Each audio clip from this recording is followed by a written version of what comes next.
I'm Phil Robbins and I'm a family carer, and I work on care and treatment reviews in hospitals and in the community, and I support families, particularly families in crisis.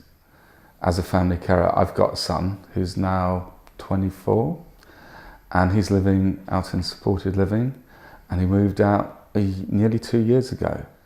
And I live it every day, and I live it in all the meetings, particularly because Sufolk has got this wonderful vision for its strategy for people with learning disabilities, which is that people live good ordinary lives in their communities with the right support from the right people at the right time.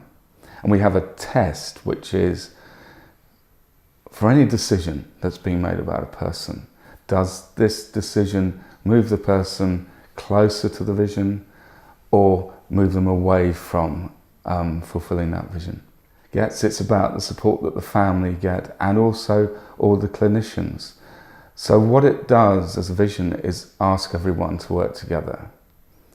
And if I'm going to give tips about how to support people to stay out of hospital, how to support people to come out of hospital, how do families do that?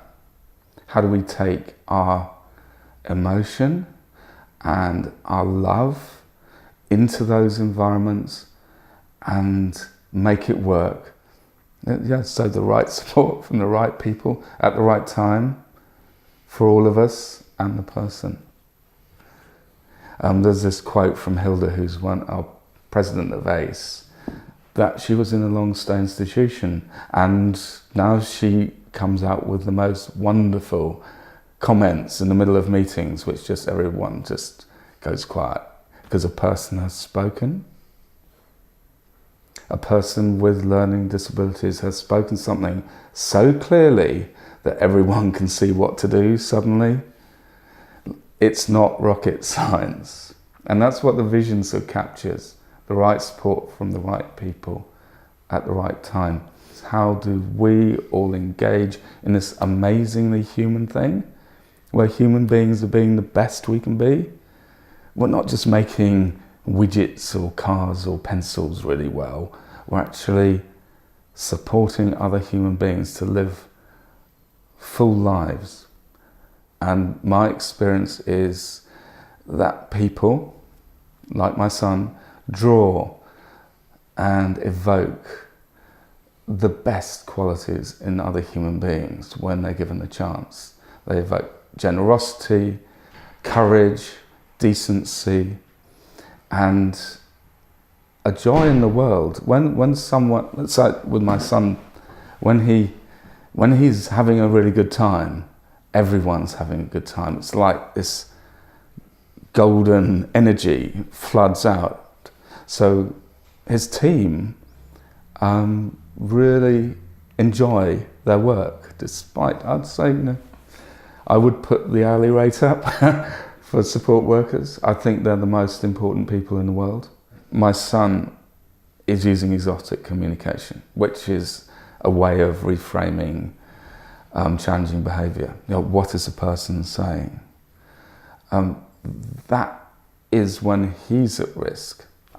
Other people say they're at risk, but actually he's also at risk of an overreaction, of things going wrong, of him then being put into a situation where he's scared, and then his exotic communication becomes more and more extreme, and people become scared and start a more restrictive approach to him. And so he's at risk from us reacting.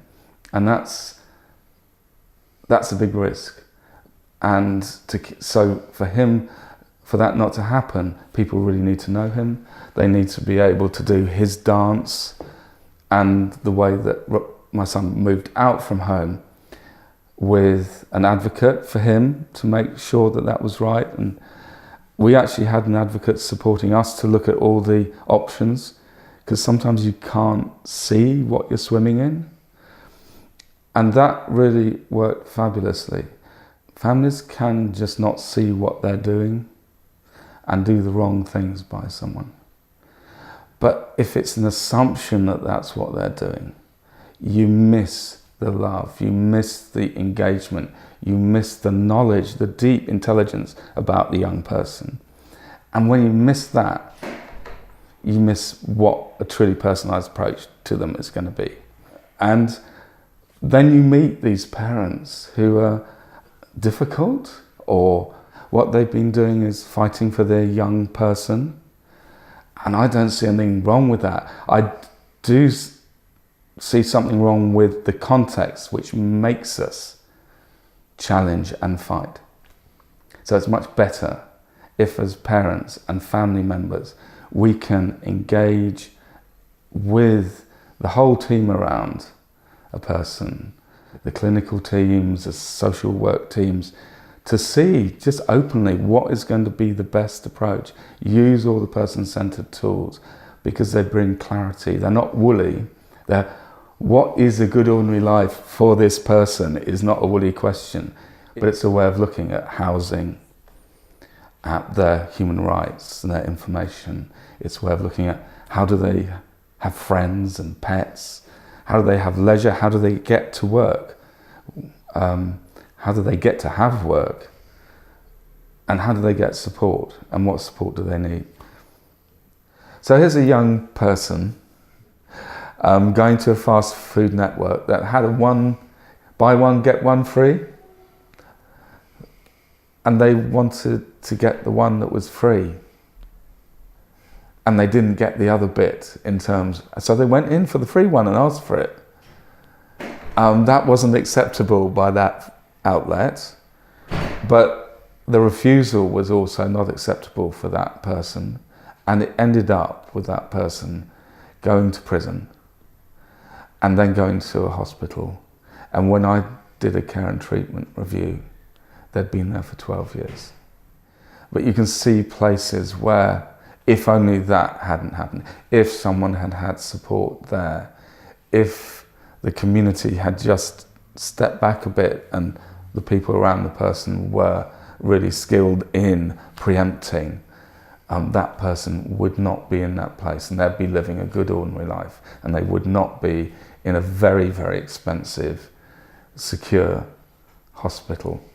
There's a list of what gets in the way, and there's a list of what's not there. So there's a list of people just not respecting each other, not taking time to have the relationships which would really work and make the difference. There's a list of people who need to be there. There are speech and language therapists who need to be there. There are occupational therapists with sensory integration training who need to be around and available. And this is for people with learning disabilities and or autism, people. It's also for every clinician and every social worker. But if we just miss it because we're not having the right people available, that's really obvious and it's not acceptable. So the number of recommendations in care and treatment reviews, which are speech and language assessment, let's have a communication passport, make sure that everybody working with that person knows the communication needs of that individual. We had very good support from local experienced learning disability nurse, and from psychiatrist, and from the educational team. Everyone was working with us. We were having meetings, not that he was at them, but we were working with everyone. But that message of people being the key to this work being done really well is it. And ACE is like that, and it has that reputation, so people can trust it and know that they will be heard. Families really need to go to care and treatment reviews. They need to ask for them. They need to make sure that clinical commissioning groups are inviting them. I think care and treatment reviews are really effective when someone's in crisis. I'd love it to be the case that people don't go into crisis. So anything that we we're looking to do around really good tools in high schools, really good tools in special schools. Clinicians, social workers, families can look at what really works, what really doesn't work. There will be blips, people go up and up. It's one of the things about our co-produced vision was the idea of a roller coaster as part of it. It's up and down. We need to make sure that we can capture people when they're down. We don't want a flat line, because a flat line is actually what the heart monitor shows when you're dead. You don't want a life that's like that. You want to go up and down. How do we all work together to make this really work? And by doing that, we're not at war. So I think it's about families and experts by experience and all the multidisciplinary teams getting that we're working together. We're not pointing fingers. All we're doing is looking with the best of our knowledge and the best of our intentions at a very complex and difficult thing. One of the things that I think really helps is when families do have someone they trust with them when they go to a care and treatment review, or when they're meeting anyone from social care or clinical teams, or in a care program approach review meeting, having someone else there, like an advocate, but often they're not available, but they can be, for them is an extra witness, and it seems to allow people to step up to be doing their very best work.